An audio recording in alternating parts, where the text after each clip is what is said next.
সর্বশেষ কথা যেটা বলবো সেটা হচ্ছে রমজান মাস আপনি সায়েম, আপনি নিজেকে সংযত করুন।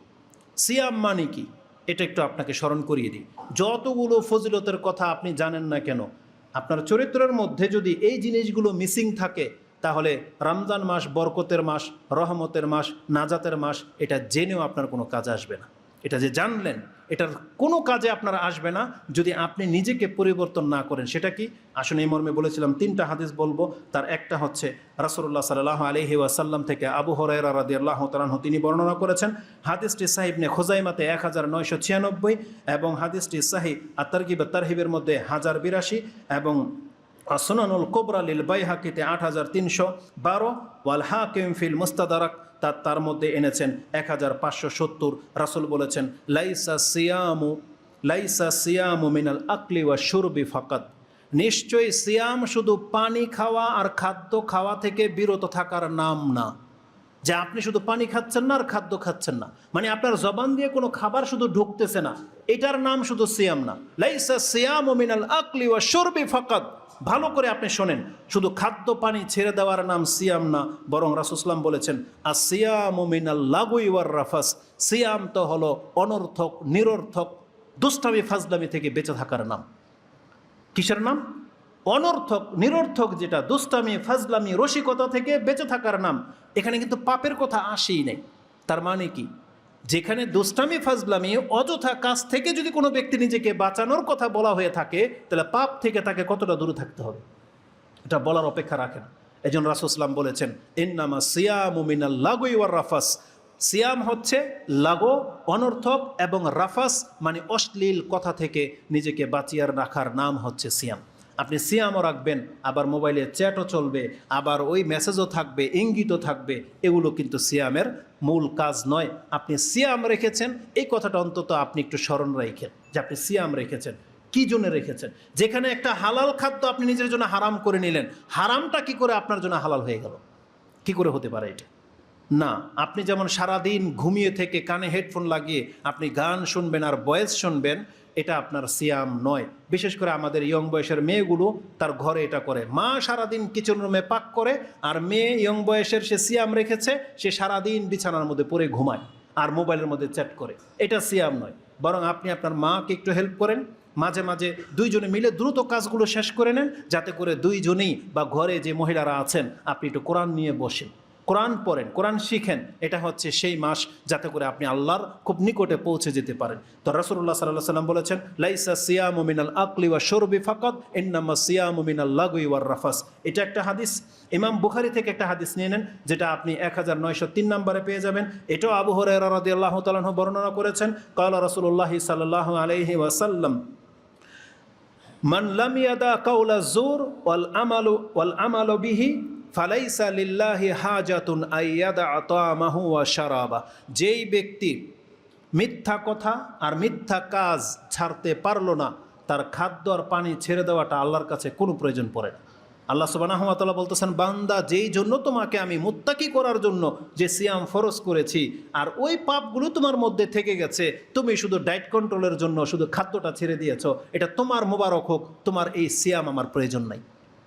এটা হচ্ছে আল্লাহ সুবহানাহু ওয়া তাআলার ওপিনিয়ন। কারণ আল্লাহ বলেছেন যে তোমার শুধু খাদ্য পানি ছেড়ে দেওয়াটা নাম সিয়াম না। মান লাম ইয়াদা কাওলা যুর, যেই ব্যক্তি মিথ্যাই ছাড়তে পারলো না, ওয়াল আমালু বিহি, আর ওই মিথ্যা কর্মই সে ছাড়তে পারলো না, তো তার খাদ্য পানি ছেড়ে দিয়ে কি তাকে মুত্তাকি বানানো যাবে? মুত্তাকি বানানো যাবে না। বরং সে সারাদিন না খেয়ে এমন অবস্থা হিংস্র হয়ে যায়, মাগরিবের সময় জন্মের খাওয়া শেখায়। তাহলে এটা সিয়ামের আদর্শ নয়। আল্লাহ যে বলেছেন কুতিবা আলাইকুমুস সিয়াম, কেন?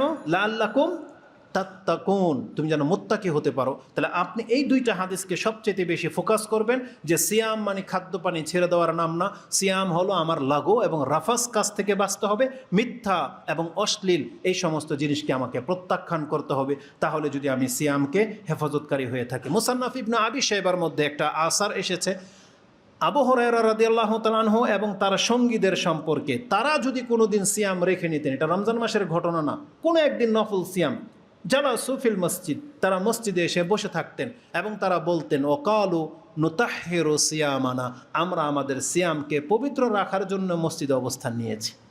চিন্তা করা যায়, সিয়াম আবার পবিত্র হয়, এটা আমরা কি বুঝি?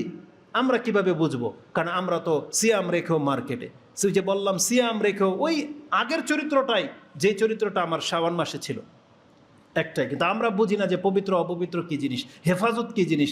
অথচ আপনি একবার ফিল করেন, আজ থেকে 1300 বছর আগে কোনো একটা মহিলা বেপরদায় ছিল না, মিউজিক ছিল না, ইন্টারনেট ছিল না, ফাহেসা ছিল না, তারপরেও রাস্তাঘাটে কোনো রকমের অপরাধ হতো না, তারপরেও তারা মসজিদে সারাদিন অবস্থান করে কাটিয়ে দিতেন, বলতেন নুতাহহিরু সিয়ামানা, আমাদের সিয়ামকে আমরা হেফাজত করতেছি। সেটা আমাদের উপর এখন ফরজ হয়ে গেছে, ফরজ হয়ে যায় নাই। আপনি বের হলেই একটা না একটা মহিলা আপনার চোখের সামনে পড়বে, বের হলেই। আর কত কি আপনার চোখের সামনে পড়বে, কত রকমের মূর্খামি আপনার চোখের সামনে পড়বে, তারপরেও আপনার সিয়াম টিকে কিভাবে, এটা আমাদের বুঝে আসে না। আল্লাহ আমাকে এবং আপনাদেরকে সিয়ামকে হেফাজতকারীদের অন্তর্ভুক্ত করার তৌফিক দান করুন, আমিন।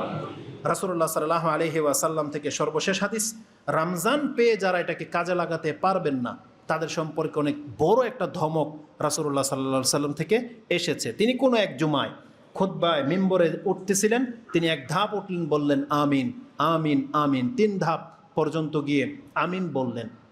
কিলা, তাকে বলা হলো ইয়া রাসূলুল্লাহ ইন্নাকা ইযা সাইতাল মিম্বার, আপনি যখন মিম্বরে উঠতেছিলেন তখন আমিন আমিন বলতেছিলেন কেন?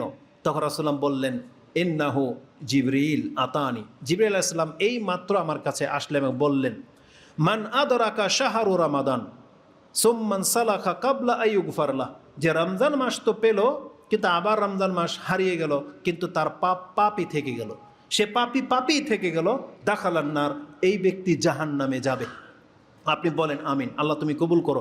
রাসূল বলেছেন ব্যাপার যখন এত বড়, তখন তিনি বললেন আমিন, আল্লাহ তুমি কবুল করো। যারা রমজান মাস পাওয়ার পরেও পাপিও থেকে যায়, পাপ মাফ হয় না, অবশ্যই তারা জাহান্নামে যাবে। রাসূল বলেছেন আমিন। কি মনে করে? সৃষ্টির মধ্যে শ্রেষ্ঠ 2 জন, যিনি হচ্ছে আকাশের শ্রেষ্ঠ জিবরাইল আলাইহিস সালাম, আর যিনি হলেন সৃষ্টির শ্রেষ্ঠ মুহাম্মদুর রাসূলুল্লাহ সাল্লাল্লাহু আলাইহি ওয়াসাল্লাম, 2 জনেই বলেছেন যারা রমজান মাস পাওয়ার পরেও যদি পাপী থেকে যায় এই ব্যক্তি জাহান্নামে যাবে। এটা কত বড় ধমক! আল্লাহ সুবহানাহু ওয়া তাআলা আমাদেরকে বাঁচার তৌফিক দান করুন। হাদিসটি রয়েছে মুসনাদ আবি ইয়ালা আল মাওয়াসিলি, তাতে আছে 5922, এবং সহিহ ইবনে হিব্বানে 409, এবং সহিহ ইবনে খুজাইমাতে 1888-তে রয়েছে যে যেই ব্যক্তি রমজান মাস পাওয়ার পরেও যদি পাপ মাফ করাতে না পারে তাহলে সেই ব্যক্তি জাহান্নামে যাবে। আর তিরমিজির ভাষা হচ্ছে অরাগিমা আনফু রাজুলিন দাখালা আলাইহি শাহরু রমাদানা সুম্মান সালাকা কাবলা আইয়ুগফারলাহ, যেই ব্যক্তির সামনে রমজান মাস আসলো আবার রমজান চলে গেল কিন্তু তাকে ক্ষমা করা হয় নাই, সেই ব্যক্তি ধ্বংস হোক, সে লাঞ্ছিত হবে। এটা হচ্ছে ইমাম তিরমিজি রাহিমাহুল্লাহর ভাষা, যেটা আপনি 3545-এ পেয়ে যাবেন, মানে 35-45-এ পেয়ে যাবেন।